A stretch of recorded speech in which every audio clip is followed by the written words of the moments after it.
Washington, as President Joe Biden has entrusted his Vice President Kamala Harris with the task of leading the diplomatic effort and working with neighboring Mexico and Northern Triangle nations of El Salvador, Guatemala, and Honduras to stem the flow of immigrants to the southern border. Biden said nobody is better qualified than Harris, who ran the second largest Attorney General's office in America, for this. This new surge of migrants we are dealing with now started with the last administration, but it is our responsibility to deal with it humanely and to stop it from happening, and so this increase has been consequential, Biden told reporters at the White House on Wednesday. The Vice President has agreed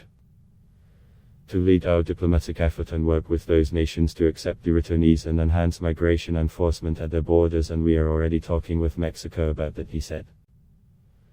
In an interaction with reporters before his meeting with Health and Human Services Secretary Xavier Becerra and Homeland Security Secretary Alejandra Mayorkas on this issue, Biden said his administration is going to be dealing with a full team. I can think of nobody who is better qualified to do this than. This is a woman who ran the second largest Attorney General's office in America after the United States Attorney General in the state of California, he said about Harris. In her remarks, Harris said there are many factors that lead residents to leave these countries. While we are clear that people should not come to the border now,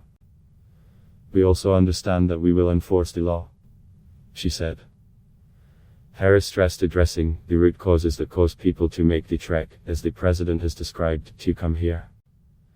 I look forward to engaging in diplomacy with government, with the private sector, with civil society and the leaders of each in El Salvador, Guatemala, and Honduras to strengthen democracy and the rule of law and ensure shared prosperity in the region.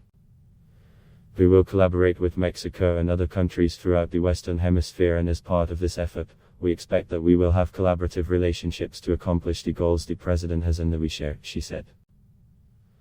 According to the White House, the Vice President's leadership on this issue will focus both on the goal of stemming the flow of irregular migrants to the United States and on the establishment of a longer-term strategic partnership with these countries based on respect and shared values.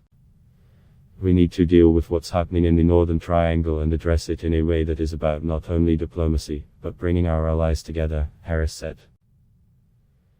The Vice President will oversee diplomatic efforts and work with these nations to accept returnees and enhance migration enforcement on their borders, implement the strategy to address the root causes of migration and work to create economic prosperity, fight corruption, improve good governance and strengthen the rule of law.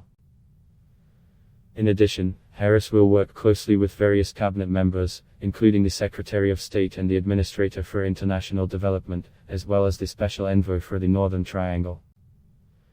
She will also engage with civil society, international organizations and governments in the region to build, strengthen, and expand Central and North American countries' asylum systems and resettlement capacity and increase opportunities for vulnerable populations to apply for protection closer to home.